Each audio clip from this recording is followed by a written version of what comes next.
Hi and welcome back or welcome to my All the Perfume YouTube channel. In this video I'll be sharing some perfumes that changed my mind.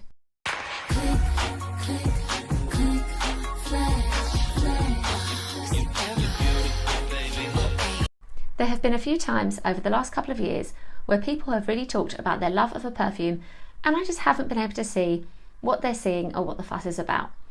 And of course perfume is all about our individual taste, but I'm pleased to say that with these perfumes I have here, I've been able to revisit them or really come to love them over time, and I can't wait to share them with you.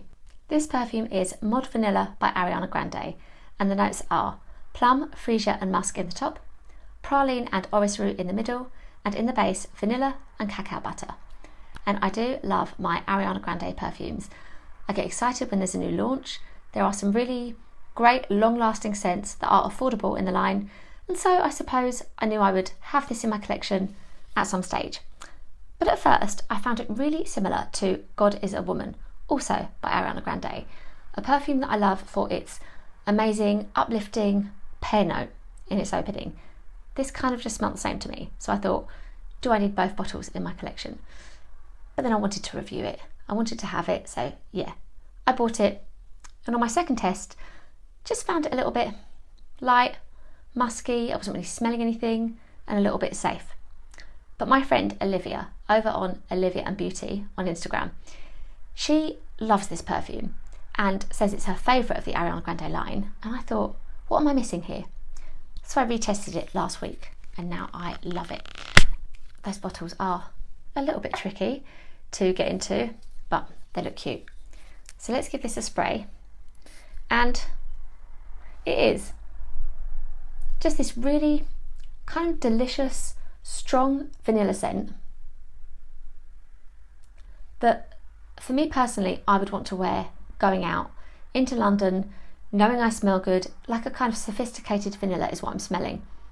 And the fruit is there, but that isn't plum to my nose. It's kind of like the nectarine that I get in Silk Santal by Kayali, which you will see in my collection here, you will have spied. It's just so strong, so musky, so good. It smells expensive. But I've also been thinking, this could be like cozy in a kind of bedtime, doing your skincare, relaxing for the night kind of way too. But for me, to be honest, it actually is smelling really similar to the Kayali perfume. And with the fact that you can buy Mod Vanilla for about £30, it is a really great, inexpensive vanilla that just smells so good. I just don't know what I was smelling before. It's the same bottle when I thought I couldn't smell much, but it smells brilliant now. Maybe that does happen with our scents. When we've had them, you know, for a few months, they can change slightly over time. It's smelling really, really good.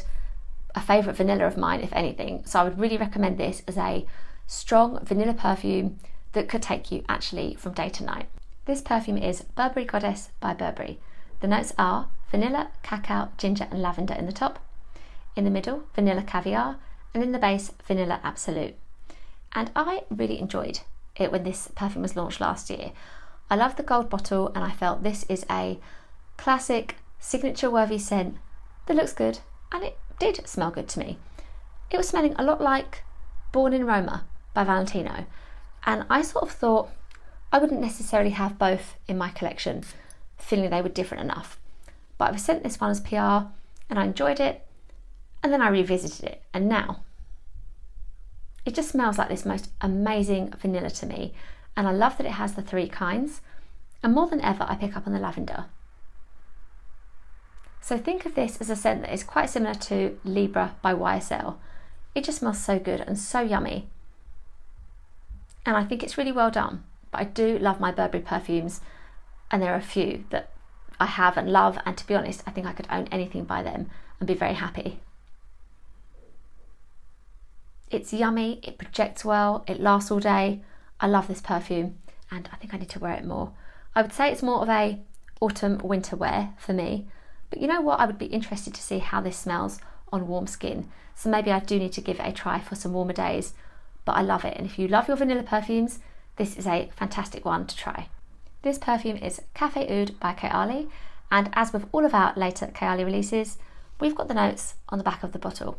So here they are. Cappuccino, geranium, rose damascena, white musk, vanilla and oud.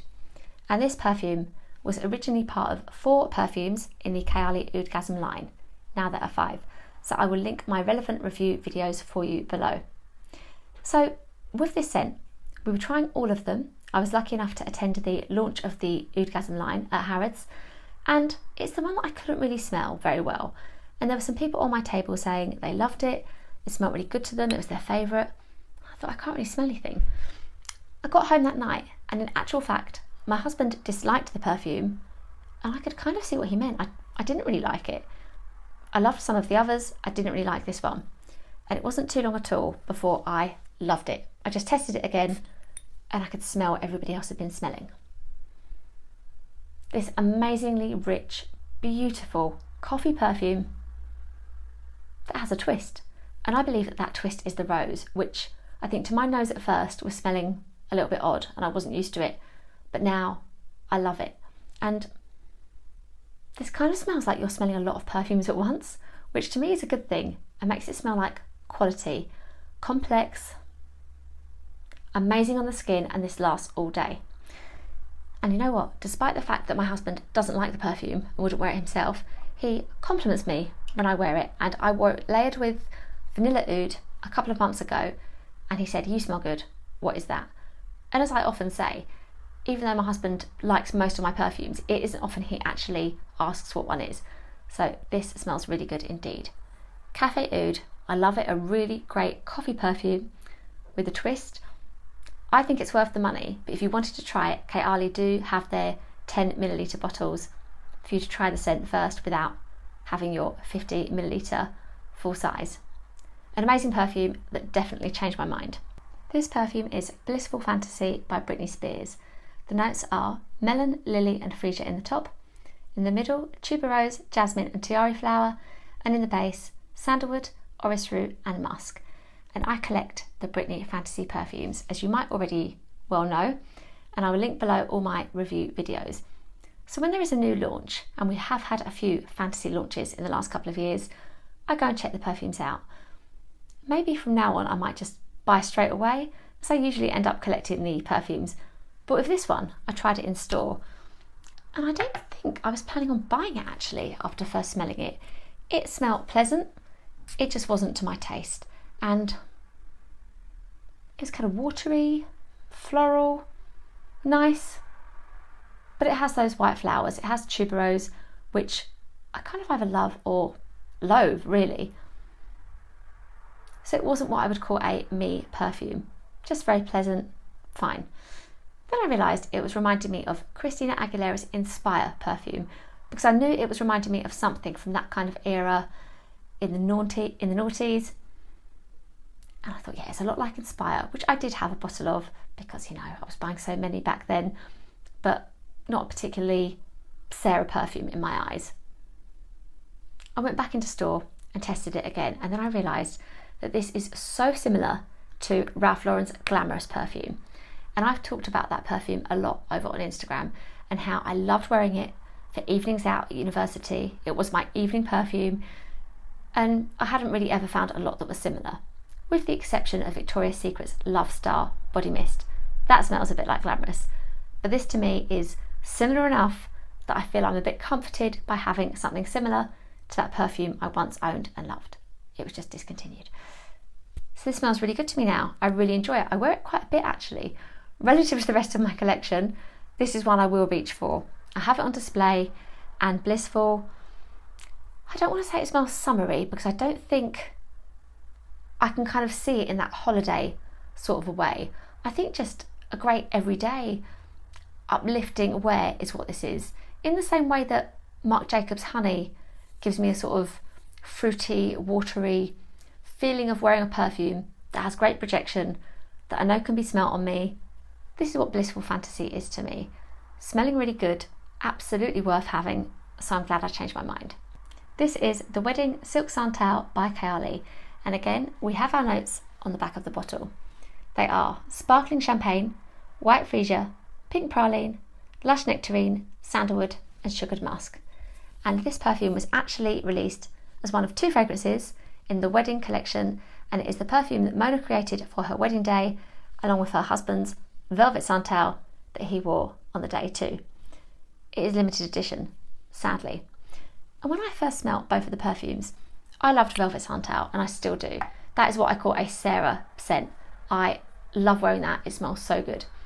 And this one I liked, which made me a little bit sad as a Kayali lover, because I want to love their perfumes, and I found it very pretty and pleasant, but it wasn't something that I loved as much as some of their others. Then I made a couple of choices. I wore this out to London for the day last year, and also to my friend's wedding. And on both of those occasions, I could smell the scent all day. It smelled so good. It received compliments, and I felt that it was this really classic, amazing, pretty perfume that projects well and just is a must-have in my collection. I need to smell this. That is so good with that nectarine note, and I don't often come across nectarine in perfumes.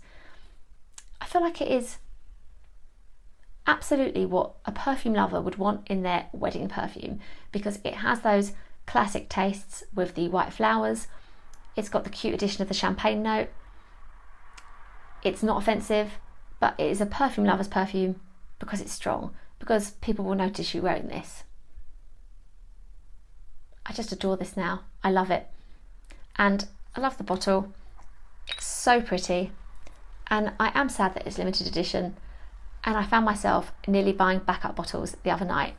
You can't buy the 50ml bottle anymore, but you can buy the 10ml bottles, which don't have the little sparkly bits on, which is a shame. But I don't want to run out of this. And so there I was with my basket online about to buy the 10ml.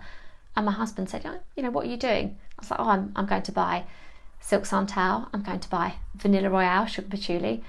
And he was like, don't you already have those? And I was like, yeah, but they're limited edition.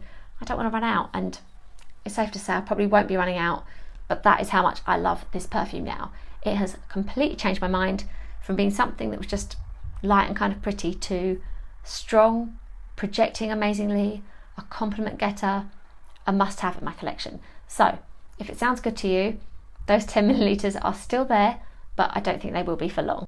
This perfume is Viva Juicy Gold Couture by Juicy Couture. The notes are wild berries, gardenia and lily of the valley in the top, honeysuckle, jasmine and vanilla orchid in the middle, and in the base, praline, vanilla, sandalwood and caramel. And I have had this perfume for a long time. In fact, I think I actually added it to my collection when it was launched. It may have been a gift. It's so long ago I don't actually remember. But in the perfume community online, so many people talked about this fragrance and how much they loved it and how great a caramel scent it was. And I thought, I don't really get that from this. To me, it was basically Viva Juicy in a different bottle. Even though I know Viva Juicy has its caramel, it's quite balanced and a great day scent. It was always a great work scent in my mind. And I thought, is this really this yummy caramel that everybody talks about? And I revisited it, and I'm pleased to report it does smell like a real creamy, cozy caramel perfume that I think I need to replace, to be honest, because it is selling for about £20 at the moment, and I love that you can still buy it. It feels like a bit of a cult classic. Like, it didn't really seem to make that big impact when it was launched, but now so many people are saying they love having this in their collection. The fruit is there in the top. It isn't too floral, despite having so many floral notes. This is all about the base notes. This is about the caramel, the sandalwood and the praline. It's really nicely done, and I think it is time for a new bottle. How am I doing with this? I can't tell, but I do know a new trick where I can shine a light through my bottle and see how much is left. It just doesn't feel like there's too much at the moment. I'm really glad I changed my mind. I love Juicy Couture. I will link a previous review video below, and this one is smelling good, and I just can't get enough of caramel in my perfumes. Thank you so much for watching, and I really hope you enjoyed seeing perfumes that have changed my mind. Please let me know if you've tried any of these fragrances or which perfumes have changed your mind over time as well. Please do give this video a like if you enjoyed it, and remember to subscribe to my channel. There are so many reviews to go back on and lots more coming up as well. You can find me over on Instagram, TikTok and my blog. Thank you again for watching, and I'll see you in my next video. Click, click.